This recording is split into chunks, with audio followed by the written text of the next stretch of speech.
Top Memories of the 60s, a Time Life original. 150 songs in 10 discs that you won't find in stores. And in the next 18 minutes, Pop Memories can be yours for only 5 easy payments of $9.95. Act now, and you'll also get free shipping. It's 6:45 on a Tuesday night. Dad points to the TV. Bobby Goldsboro, a man with a made-up face, woolly brown hair, and a mustache, is talking. I learned that Bobby was a famous singer in the 1970s and wonder what he's been up to in the past 40 years. The television blares with Green Fields by the Brothers Four. Dad's eyes dart to meet mine. Then just as quickly, he closes his eyes and begins trotting his feet along to the beat. Dad looks like a brown skeleton with salt and pepper hair and paper-thin skin. He lurches over the edge of his chair, swaying his body side to side, jiving to oldies. When the voices of the Brothers Four fade out, he looks up and jabs his pointer finger at the TV. Dad grabs his Fisher-Price writing toy for kids who are just learning to scribble. It's a flat plastic red apple with a writing stylus stringed to it. Dad writes to me, "Can you record me oldies goodies?" I stare at him. How did he know I can download music? I don't know how to respond. I look down at the built-in eraser of his writing screen. It's a green leaf, right, because the whole thing is supposed to be an apple. When I look up at him again, I tell him yes. The air freshener wheezes. Hidden and tacked to a high ceiling corner of the family dining room, the freshener serves better as a clock than as a remedy for odd smells. Dad lives with one of his brothers in PQ.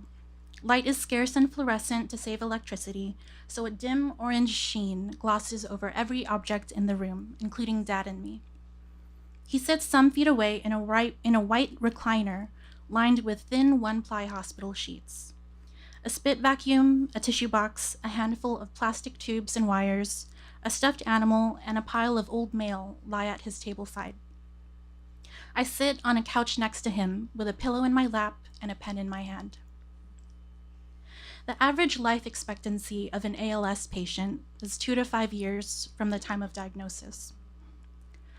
Most patients die due to respiratory failure within this time span. Some individuals with ALS, roughly 15%, live 10 or more years from the first appearance of symptoms. I wonder if Dad will become a part of this small group of patients. But Dad doesn't talk about it. Well, he lost his ability to speak, so he writes. He writes about the fight between Pacquiao and Margarito, saying that Margarito's face looked like it belonged to a different man by the end of the match. He writes that I should always eat, even if it's just a little and I'm not hungry. He writes that I should go on Jeopardy because sometimes my answers are right 3 out of 30 times when we watch the show, and maybe 6 times during college championships. Tonight, instead of writing about his ALS, Dad is writing about downloading music. He looks at the time. The small clock on top of the TV says we have 5 minutes left until 7 o'clock. Dad writes me another message. Can you feed me? Okay. I try not to let myself feel anything. He holds tight on the arm of his recliner to lift himself up. At 5'10", his wobbliness makes him look like a dwarf tree trying to stay rooted amid a strong wind. While he hobbles over to the dining table, I take long strides into the kitchen and prepare his meal. I grab the plastic measuring cup from the dish rack and place it under the water dispenser to allot 20% hot water and 80% cold water.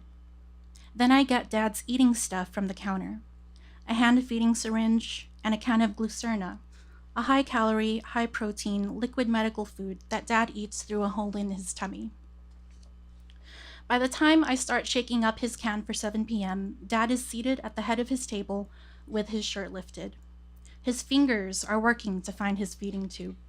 His belly is a soft, jiggly mound, and the only part of his body that looks nourished. A thick patch of gauze covers an open entrance to his stomach. This is the only way Dad can eat. Don't fuck it up. I sit down in the chair next to him and carefully place the water, glucerna, and syringe on the table. Dad removes the stopper from the mouth of his feeding tube, and I remove the syringe from its plastic sheath. I fill the syringe with water to the highest measuring line and place it in the mouth of the feeding tube. Dad switches his spigot open. I apply gradual pressure to the pump, and once the water empties, Dad closes his spigot. I fill the syringe with 40 mils more water and reinsert it into the feeding tube. Dad switches his spigot open. When the water empties again, he closes his spigot. Dad picks up the can of Glucerna, wipes the lip with a tissue, and shakes it a little more before placing it on the table. I snap open the can and pour the thick yellow goo into the syringe.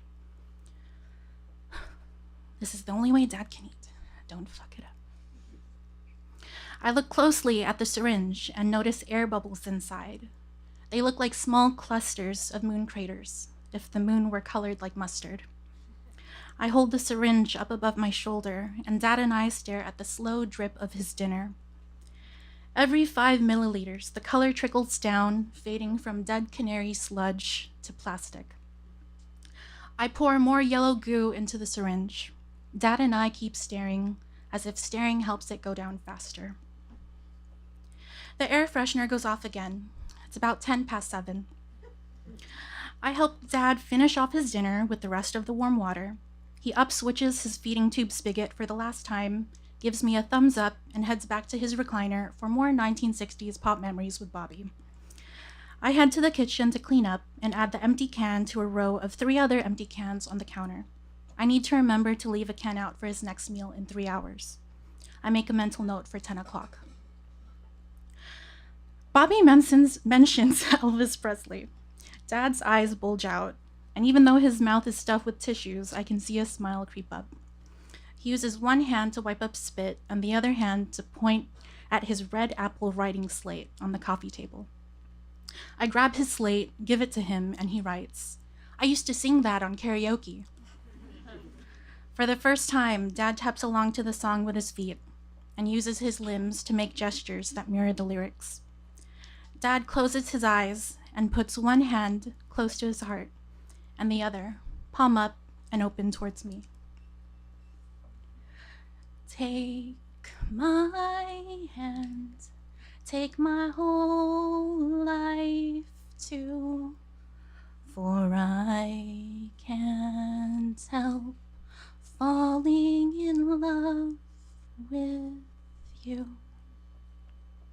Elvis's voice quickly fades down, and it's Bobby talking again. Dad opens his eyes. They're shiny with water. He looks at me for a brief moment, then slaps his knee in excitement, so damn happy to see Mr. Presley on the TV. He removes the tissue from his mouth and tosses it into a brown plastic bag full of more soiled, rumpled tissues. He grabs the spit sucker from his table side and suctions the pools of saliva out of his mouth to keep him from choking. Earlier this spring, Dad was admitted into the hospital because he tried to drink water one morning and found that he couldn't. Again, the red apple nudges my knee. "Can you download 50s, 60s? I laugh to myself, and he looks back at me with a stone face. Okay. I grab my journal from the coffee table and start to write down song titles, taking cues from Bobby. Though it is rare, there have been cases where ALS has stopped progressing and even had a reversal of symptoms. Doctors always remind him of these hopes. Maybe he'll be able to sing karaoke again. Dad just nods.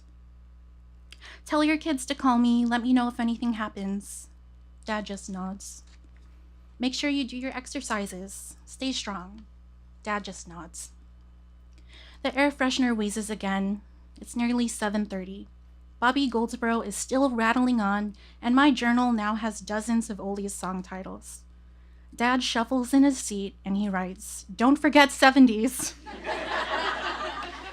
"Okay," I tell him, still writing. I look up at him, looking at me. He grins and gives me a thumbs up, and I grin back. "Yeah, Dad, I won't forget."